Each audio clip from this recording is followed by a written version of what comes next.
स्वागत है आप सभी का एक और एपिसोड में। मैं सईद खान और आप देख रहे हैं हकीकत इंडियन टीवी। दोस्तों, कल मैंने हाथरस हादसे पे एक वीडियो बनाया था। इस वीडियो में कई बड़े अपडेट हैं।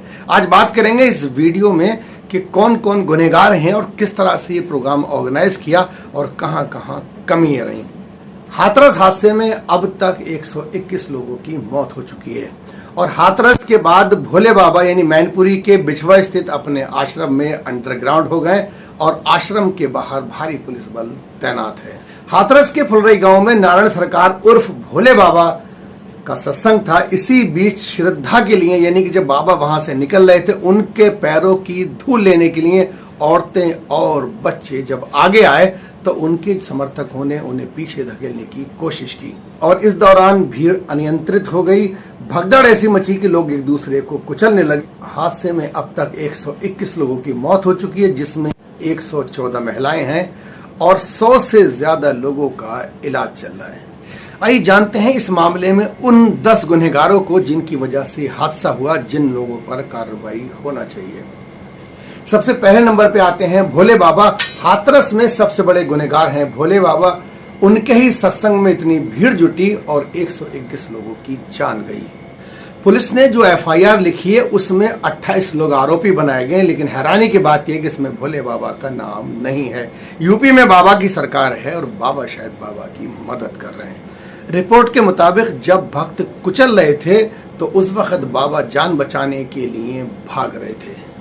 रिपोर्ट के मुताबिक भोले बाबा बिछवा स्थित आश्रम में अंडरग्राउंड हो गए, जहां बाहरी पुलिस बल तैनात है। इस मामले में उत्तर प्रदेश के पूर्व डीजीपी विक्रम सिंह ने एनडीटीवी से कहा कि बाबा के खिलाफ एफआईआर होना चाहिए।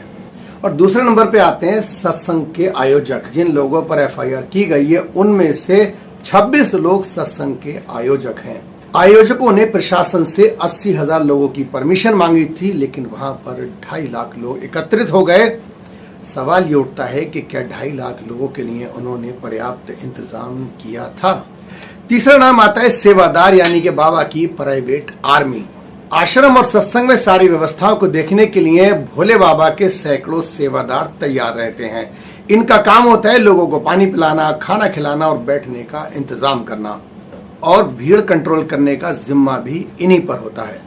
लेकिन इन्हीं सेवादारों पर आरोप है कि जब बाबा वहां से निकल रहे थे, कुछ महिलाएं और बच्चे आगे आए जो बाबा के पैरों की धूल लेना चाहते थे। उनके साथ उन्होंने यानी कि सेवादारों ने धक्का मुक्की की और वाटर कैनन का इस्तेमाल किया, जिससे लोग गिरने और एक दूसरे को कुचलने लगे, जिससे 121 लोगों की मौत हो गई। इस मामले में चौथे गुनहगार का नाम आता है हाथरस के एसडीएम, क्योंकि हाथरस के एसडीएम से परमिशन ली गई थी। हाथरस के एसडीएम ने बताया वो खुद मौके पे मौजूद थे। 2 लाख से ज्यादा लोग इकट्ठे हो गए थे। उन्होंने बताया कि चेलों पर धक्का मुक्की का आरोप है, जिसकी वजह से ये हादसा हुआ। सवाल ये उठता है तो एसडीएम साहब ने क्या किया। 5वां नाम आता है सिकंदरा राव थाना प्रभारी का। इसके लिए उनसे भी परमिशन ली गई थी, लेकिन उन्होंने इंतजाम के लिए 40 जवान भेजे थे।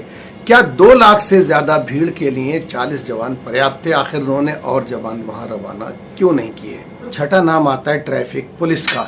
इतनी बड़ी भीड़, इतनी भारी भीड़ की वजह से इलाके में ट्रैफिक जाम था, तो आखिर ट्रैफिक पुलिस ने क्या इंतजाम किए थे? लिहाजा ट्रैफिक पुलिस के काम को लेकर भी सवाल उठ रहे हैं। 7वां नाम आता है एलआईयू यानी कि लोकल इंटेलिजेंस यूनिट।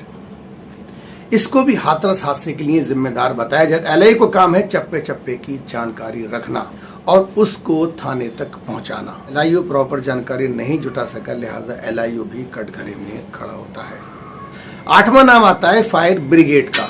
इस तरह के आयोजन के लिए फायर ब्रिगेड से भी एनओसी लेना पड़ती है। क्या ये एनओसी ली गई थी या नहीं, और अगर ली गई थी तो फायर ब्रिगेड वहां पर मौजूद क्यों नहीं थी? और नमा दोषी करार दिया जाता है मेडिकल इंतजाम को। प्राइवेट या सरकारी एम्बुलेंस वहां पर मौजूद होना चाहिए थी। इस तरह के इंतजाम में मेडिकल फैसिलिटीज रखी जाती हैं, एम्बुलेंस का इंतजाम किया जाता है। कहीं ऐसा ना हो कि कोई अप्रिय घटना हो जाए और अस्पताल उन्हें पहुंचाने में एम्बुलेंस की जरूरत पड़े। लेकिन यहाँ पर कोई एम्बुलेंस मौजूद नहीं थी। अगर एम्बुलेंस यहाँ पर होती तो हो सकता था घायलों में से कुछ लोगों की जान बचाई जा सकती थी, या मौके पर डॉक्टर मौजूद होते तब भी कुछ लोगों की जान बचाई जा सकती थी। लोगों को टेम्पो में और बसों में डालकर हॉस्पिटल तक ले जाया गया। और 10वें नंबर पर आता है राजनीतिक संरक्षण। भोले बाबा के भक्तों में कई रसूखदार लोग शामिल हैं। बाबा को राजनीतिक दलों से जुड़े होने और उनके लोगों का संरक्षण प्राप्त है। आमतौर पर इस तरह का संरक्षण मिलता है तो प्रशासन और पुलिस भी अपनी आंखें मूंद लेती है। यानी बाबा के राजनीतिक संरक्षण को भी इस हादसे का दोषी माना जाता है। इसी वजह से शायद बाबा पर अभी तक FIR कार्रवाई नहीं हुई है।